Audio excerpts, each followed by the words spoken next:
तो मेरा नाम है डुमरेश और आज हम स्टार्ट करने जा रहे हैं भगवत गीता अध्याय 15 का श्लोक पुरुषोत्तम योग का।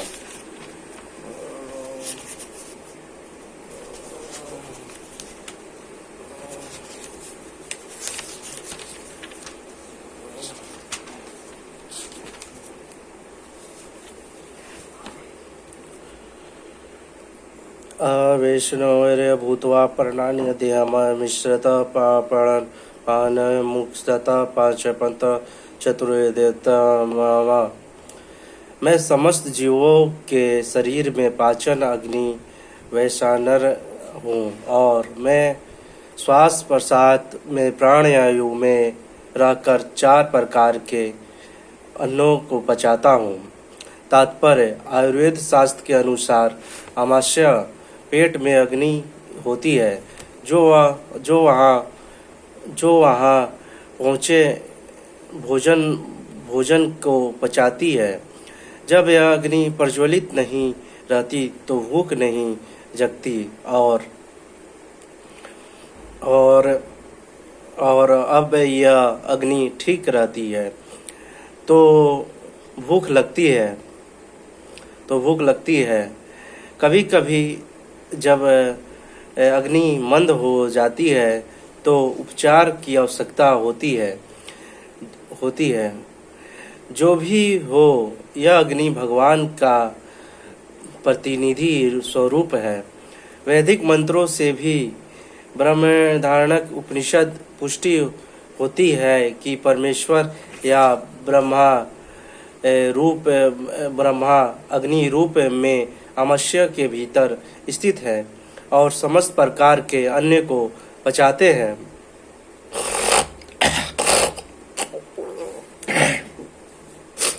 अहमन वैश्वानर योगुन्मजन्ते मते पुरुषे या न मंत्रे पचते।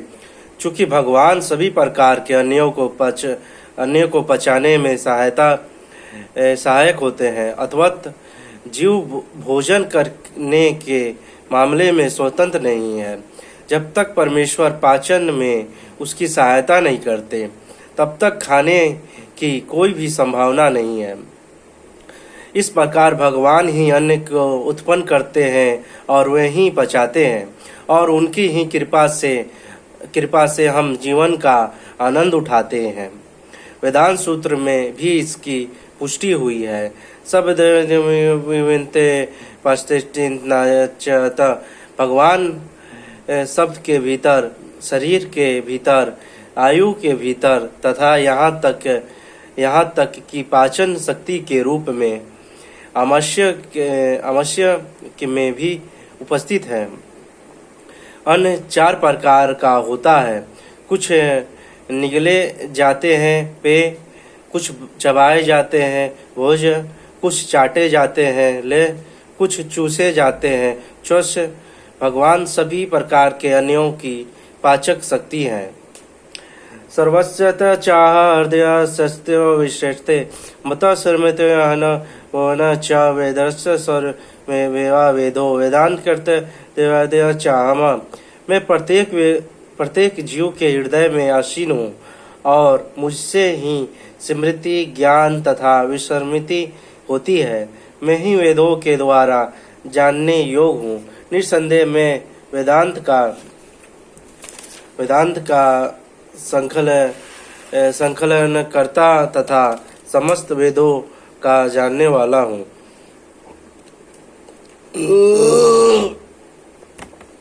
तात्पर्य परमेश्वर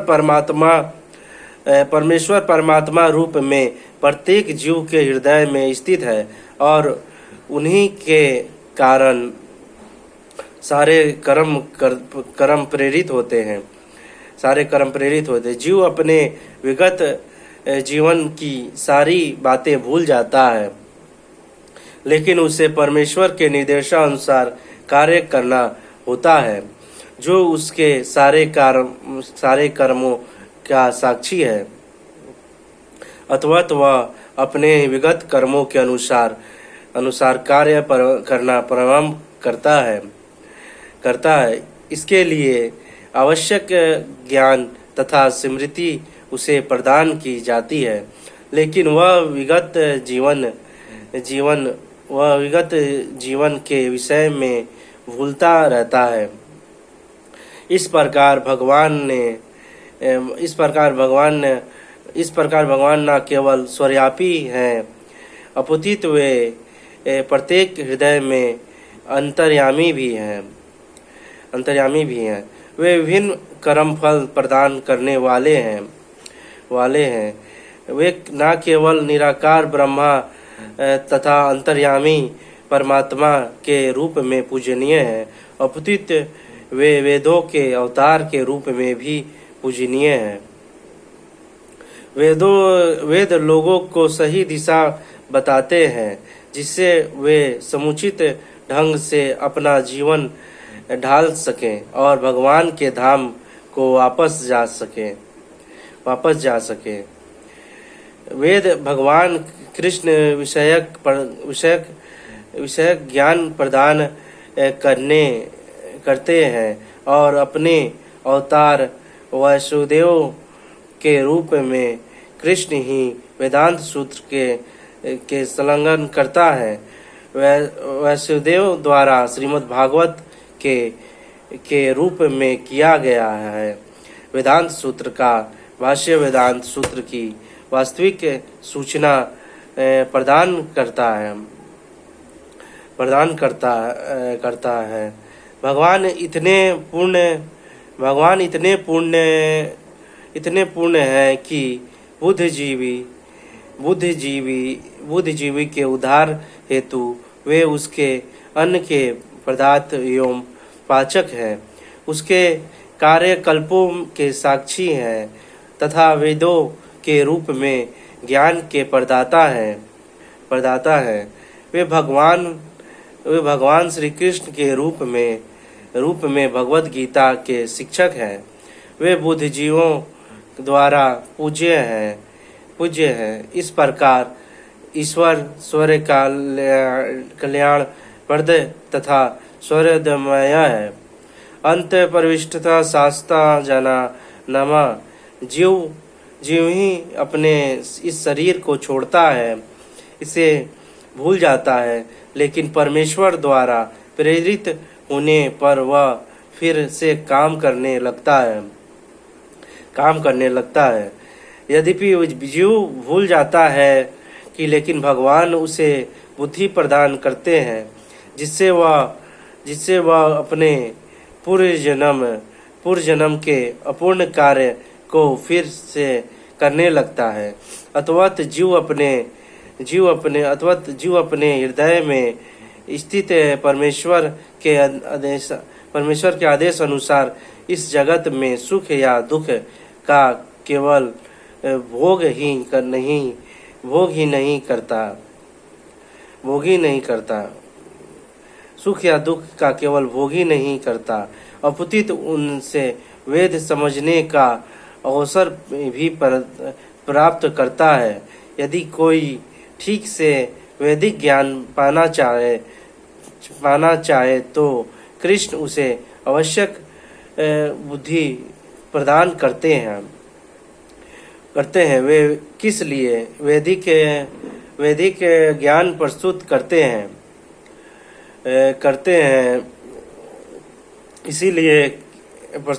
हैं इसीलिए कि जीव को कृष्ण को समझने की आवश्यकता है।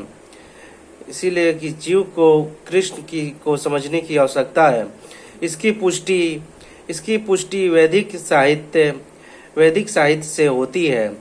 योचना स्वर गीता चारों वेदों के वेदांत सूत्र तथा उपनिषदों एवं पुराणों समेत सारे वैदिक साहित्य में परमेश्वर की कृति का गान है।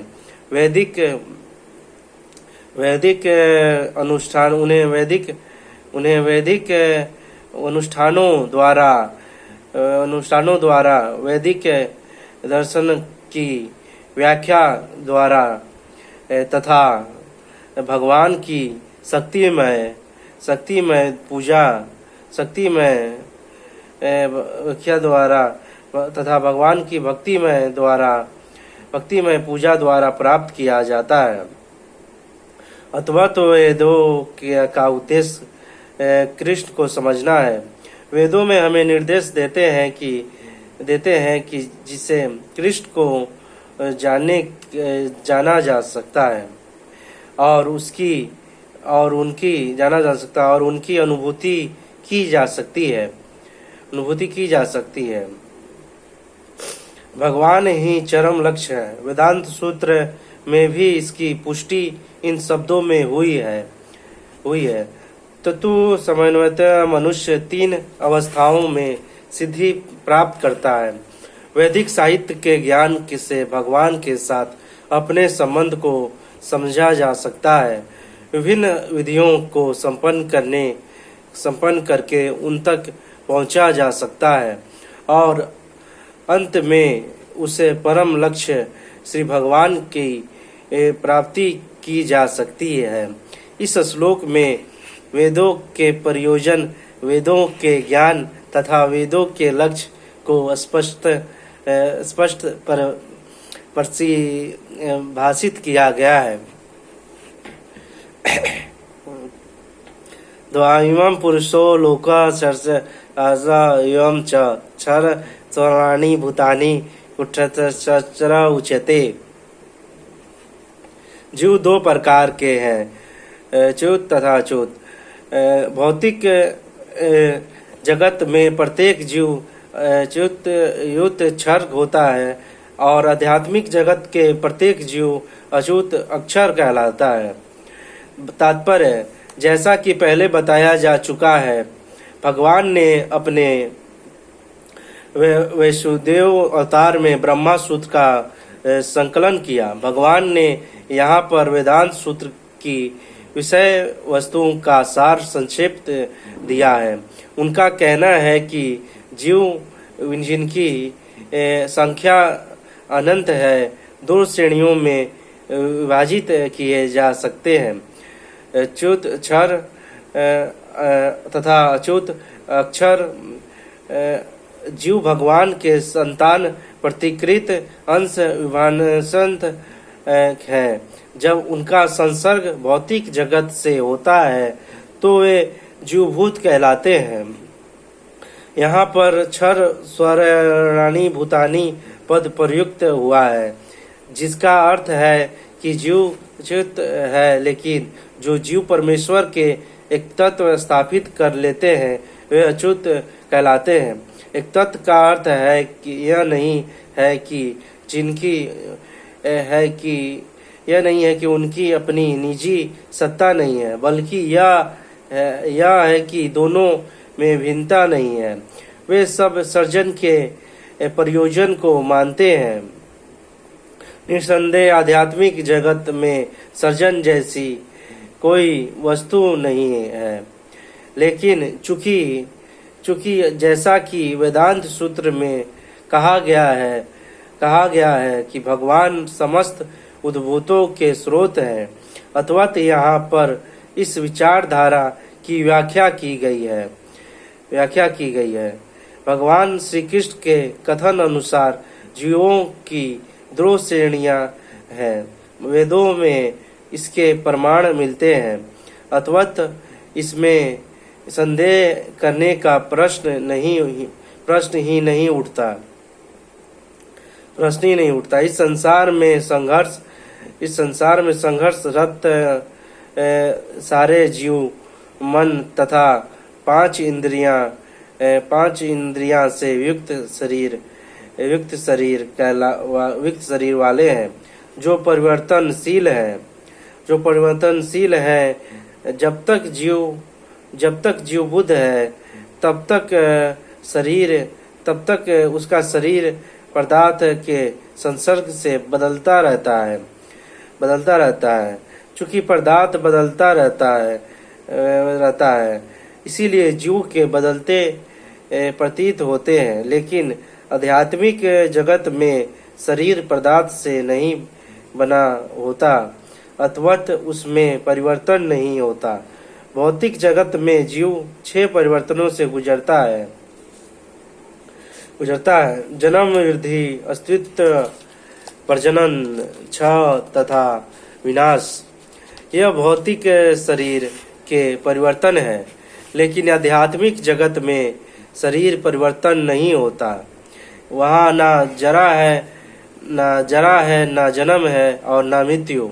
वे सब एक अवस्था में रहते हैं। क्षर सौराणी भूतानी, जो भी जीव आदि जीव ब्रह्मा से लेकर क्षुद्र चींटी तक भौतिक प्रकृति के संसर्ग में आता है, वह अपना शरीर बदलता है। अथवत यह सब क्षर या च्युत है, किंतु आध्यात्मिक जगत में वे मुक्त जीव सदा एक अवस्था में रहते हैं। उत्तम पुरुषान्वंत परमात्मेन यतते यो लोकांतर में वास्यता विवेशते ईश्वरम। इन दोनों के अतिरिक्त एक परम पुरुष परमात्मा है, जो साक्षात अविनाशी भगवान है, और जो तीनों लोकों में प्रवेश करके उनका पालन कर रहा है। तात्पर्य, इस श्लोक का भाव कठोपनिषद तथा श्वेतास उपनिषद में अत्यंत सुंदर ढंग से व्यक्त हुआ है। वहाँ यह कहा गया है कि असंख्य जीवों के नियंता, जिनमें से कुछ बुद्ध हैं और कुछ मुक्त हैं, एक परम पुरुष है जो परमात्मा है। उपनिषद का श्लोक इस प्रकार है: नियतो नियंता चेतन सारांश यह है कि बुद्ध तथा मुक्त दोनों प्रकार के जीवों में से एक परम पुरुष भगवान होता है जो उन सबका पालन करता है और उन्हें उनके कर्मों के अनुसार भोग की सुविधा प्रदान करता है। वह भगवान परमात्मा रूप में सबके हृदय में स्थित है। जो बुद्धिमान व्यक्ति उन्हें समझ सकता है, वही पूर्ण शांति लाभ कर सकता है, अन्य कोई नहीं। ऐसा मत शत तीतो हम तदपि चोत्तम अतो सीमा लोके वेदो च प्रतिष्ठिते पुरुषोत्तम। चूंकि मैं क्षर तथा अक्षर दोनों के परे हूँ, और चूंकि मैं सर्वश्रेष्ठ हूँ, अतवत मैं इस जगत में तथा वेदों में परम पुरुष के रूप में विख्यात हूँ। तात्पर्य, भगवान कृष्ण से बढ़कर कोई नहीं है, ना तो बुद्ध जीव न मुक्त जीव, अथवा तो वे पुरुषोत्तम है। जब यह स्पष्ट हो चुका है कि जीव तथा भगवान विशिष्ट है, अंतर इतना ही है कि जीव चाहे विद्ध अवस्था में रहे या मुक्त अवस्था में, वह शक्ति में भगवान की अकल्पनीय शक्तियों से बढ़कर नहीं हो सकता। यह सोचना गलत है कि भगवान तथा जीव समान स्तर पर है। यहाँ पर सब प्रकार से एक समान है। इनके व्यक्तित्व यहाँ सब प्रकार के एक समान है। इनके व्यक्तित्व में सदैव श्रेष्ठता तथा निमनता बनी रहती है। उत्तम शब्द अत्यंत सार्थक है। भगवान से बढ़कर कोई नहीं है। लोक शब्द पुरुषो आगमम स्मृति शास्त्र में के लिए आया है, जैसा कि रुक्ति कोश में पुष्टि की गई है। लोकात वेदांत ने वेदों का प्रयोजन स्मृति शास्त्रों में विवेचित विचित है। भगवान ने अंतर्यामी परमात्मा के स्वरूप का भी वेदों में वर्णन हुआ है। निम्नलिखित श्लोकों वेदों में छंद्र योग उपनिषद में आया है कि तावेशता संप्रदस संरक्ष में तनस्ते पर ज्योति रूपम संयम गणम समेन रूपाणन विसंते गते स उत्तम पुरुषम। शरीर से निकल कर परम आत्मा का प्रवेश निराकार ब्रह्मा ज्योति में ही होता है। तब वे अपने इस आध्यात्मिक स्वरूप में बने रहते हैं। यह परम आत्मा ही परम पुरुष कहलाता है। इसका अर्थ यह हुआ कि परम पुरुष से अपना आध्यात्मिक तेज प्रकट तथा प्रसारित करते रहते हैं, और यही चरम प्रकाश है। उस परम पुरुष का एक स्वरूप है अंतर्यामी परमात्मा। भगवान सत्योदित तथा पराशर के पुत्र रूप में अवतार ग्रहण कर वासुदेव के रूप में वैदिक ज्ञान की व्याख्या करते हैं। यो मूर्ता जनानीत पुरुषोत्तम सर्वभावने भारत। जो कोई भी मुझे संशय रहित होकर पुरुषोत्तम भगवान के रूप में जानता है, वह सब कुछ जानने वाला है। त्वत् हे भरत पुत्र, वह व्यक्ति मेरी पूर्ण भक्ति में रत होता है। तात्पर्य, जीव तथा भगवान की स्वाभाविक स्थिति के विषय में अनेक दार्शनिक उपरोक्त करते हैं। इस श्लोक में भगवान स्पष्ट बताते हैं कि जो भगवान कृष्ण को परम पुरुष के रूप में जानते हैं, वह सारी वस्तुओं का ज्ञाता है। अपूर्ण ज्ञाता परम सत्य के विषय में केवल चिंतन करता जाता है, जबकि पूर्ण ज्ञाता समय का अपव्यक्त किए बिना सीधे कृष्ण भावनामृत में लगा जाता है, अर्थात भगवान की भक्ति करने लगता है।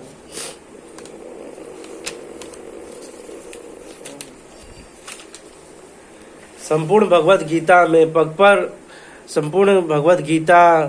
में पग इस तथ्य पर बल दिया गया है। फिर भी भगवत गीता के ऐसे अनेक कट्टर भाष्कर हैं जो परमेश्वर तथा जीव को एक ही मानते हैं। वैदिक ज्ञान श्रुति कहलाता है, जिसका अर्थ है श्रवण करके सीखना। वास्तव में वैदिक सूचना कृष्ण तथा उनके प्रतिनिधियों जैसे अधिकारियों से ग्रहण करनी चाहिए।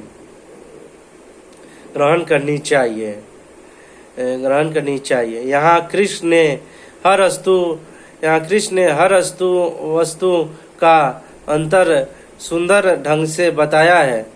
अथवा इसी स्रोत से सुनना चाहिए, लेकिन केवल शुक्रों की तरह सुनना पर्याप्त नहीं है। मनुष्य को चाहिए कि अधिकारियों से समझे। ऐसा नहीं कि केवल सूक्ष्म चिंतन ही करता ही रहे।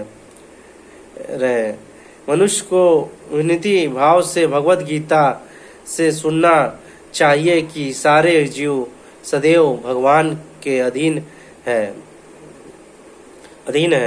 जो भी इसे समझ लेता है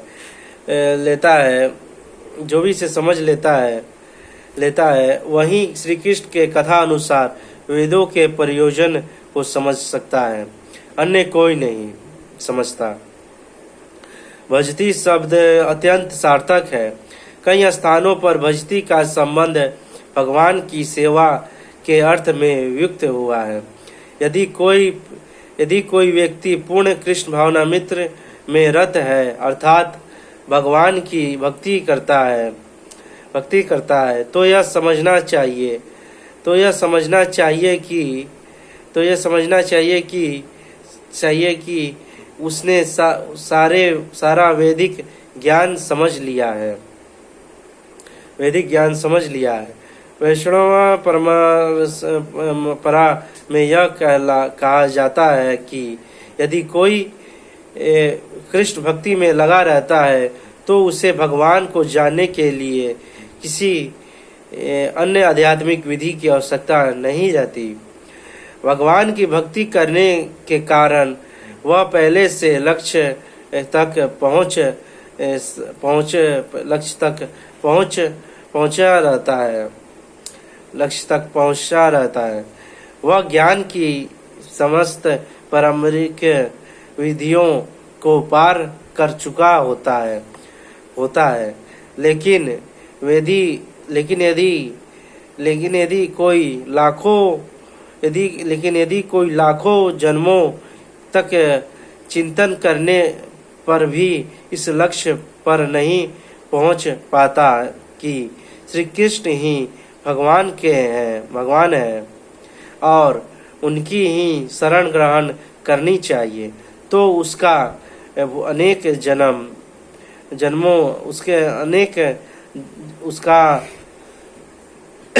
जन्मों का चिंतन व्यर्थ जाता है। इति गुरुआत्मा शास्त्र मुक्ता मायान्दना यतत बुद्ध्वा बुद्धिमान शक्ता कृता भारत। हे अनंत, यह वैदिक शास्त्रों का सर्वाधिक गुप्त अंश है जिसे मैंने अब प्रकट किया है। जो कोई इसे समझता है वह बुद्धिमान हो जाएगा और उसके प्रयास पूर्ण होंगे। तात्पर्य, भगवान ने यहाँ स्पष्ट किया है कि यही सारे शास्त्रों का सार है और भगवान ने इसे जिस रूप में कहा है उसी रूप में समझा जाना चाहिए। इस तरह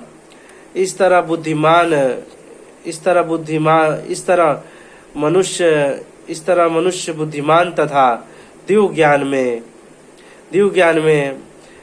ज्ञान में पूर्ण हो जाएगा। दूसरे शब्दों में भगवान के इस दर्शन को समझने तथा उनकी दिव्य सेवा में प्रवृत्त होने से प्रत्येक व्यक्ति प्रकृति के गुणों के समस्त कल्मश से मुक्त हो सकता है। भक्ति आध्यात्मिक ज्ञान की एक विधि है। जहाँ भी भक्ति होती है वहाँ भौतिक कल्मश नहीं रह सकता। भगवत भक्ति तथा स्वयं भगवान एक है क्योंकि दोनों आध्यात्मिक हैं। भक्ति परमेश्वर की अंतर्गाह शक्ति के भीतर होती है। भगवान सूर्य के समान है और अज्ञान अंधकार है। जहाँ सूर्य विद्यमान है वहाँ अंधकार का प्रश्न ही नहीं उठता। अतवत जब भी प्रामाणिक गुरु के मार्गदर्शन के अंतर्गत भक्ति की जाती है तो अज्ञान का प्रश्न ही नहीं उठता। प्रत्येक व्यक्ति को चाहिए प्रत्येक व्यक्ति को चाहिए कि इस कृष्ण